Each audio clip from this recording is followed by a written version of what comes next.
Recent గా one of the YouTuber వచ్చేసి చేసిన ఒక వీడియో నేనైతే రాండమ్ గా చూడడం జరిగింది. ఆ వీడియోలో మెథడ్ యాక్టింగ్ గురించి, అలాగే మెథడ్ యాక్టింగ్ చేసిన యాక్టర్స్ ఎంత మానసికంగా వాళ్ళు బాధను అనుభవించారో, ఎంతగా వాళ్ళ లైఫ్ ని ఎఫెక్ట్ చేస్తాయని చెప్పి చాలా బాగా వివరించాడు. చాలా మంది ఇంగ్లీష్ యాక్టర్ల పేర్లతో రిఫరెన్స్ గా చెప్పుకుంటూ వచ్చాడు. బట్ మన తెలుగులో కూడా ఒక యాక్టర్ మెథడ్ యాక్టింగ్ ద్వారా చాలా అంటే చాలా ఎంతగానో స్ట్రగుల్ అయ్యాడు. ఈ వీడియోలో మీకైతే చెప్తా. ఆ వీడియో మీరు చూడకపోతే చూడండి, కార్డులు అయితే కింద కామెంట్లు అయితే పెడతాను. చాలా బాగా చేశాడు. బట్ మన తెలుగు యాక్టర్స్, మన ఇండియన్ యాక్టర్స్ గురించి చాలా మంది పేర్లు చెప్పలేదు. మెథడ్ యాక్టింగ్ అనేది చాలా డేంజరస్. ఈ మెథడ్ యాక్టింగ్ పద్ధతులు ఏంటంటే, ఫర్ ఎగ్జాంపుల్ ఒక యాక్టింగ్ చేస్తున్న వ్యక్తి ఆ క్యారెక్టర్ లో జీవించడం, అది ఒక్కటే కాదు.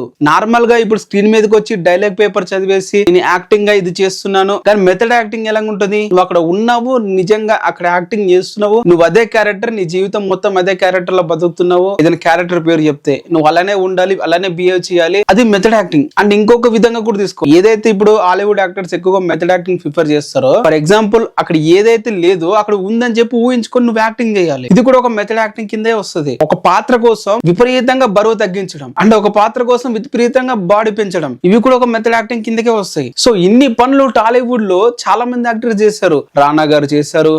బాడీ పెంచే వరకు అయితే అల్లు అర్జున్ గారు, రామ్ చరణ్ గారు కూడా పెంచేస్తారు. ప్రభాస్ గారు కూడా బాహుబలికి పెంచారు. సో వీళ్ళందరూ కూడా బాడీ ఒకటి పెంచిన దాని మీద దృష్టి పెట్టారు. కానీ ఎవ్వరు కూడా బాడీ తగ్గించడం చేయలేదు ఒక పాత్ర కోసం. నాకు తెలిసే వరకు మన ట్రై టు వన్ యాక్టర్స్ లో జూనియర్ ఎన్టీఆర్ గారు తప్ప ఎవ్వరు కూడా చేయలేదు ఇలా. జూనియర్ ఎన్టీఆర్ గారు జైలవకుశ టైమ్ లా ఇంటర్వ్యూలో మాట్లాడుతూ ఇలా అయితే చెప్పాడు. రావణుడు క్యారెక్టర్ వివరిస్తూ, రావణుడు ఎలా బిహేవ్ చేస్తాడు, రావణుడు ఎలా చూస్తే ఎలా చూస్తాడు, మాట్లాడితే ఎలా మాట్లాడతాడు, తన హారా ఎలా ఉంటుంది, తన నడుస్తున్నప్పుడు ఎలా ఉంటాడు, ఇవన్నీ డీటెయిలింగ్ గా తను తెలుసుకొని ఆ పాత్రలో మునిగిపోయాడు.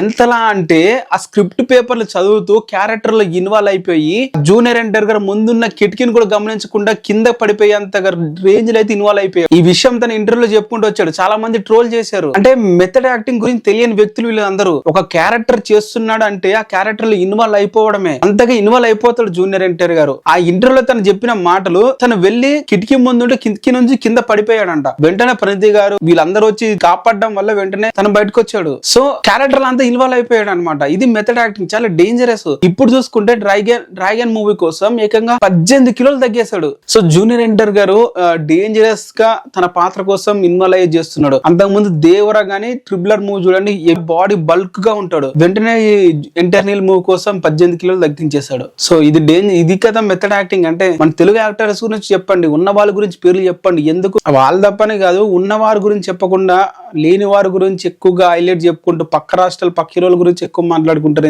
మన యాక్టర్ గురించి కూడా చెప్పుకోండి ఒకసారి.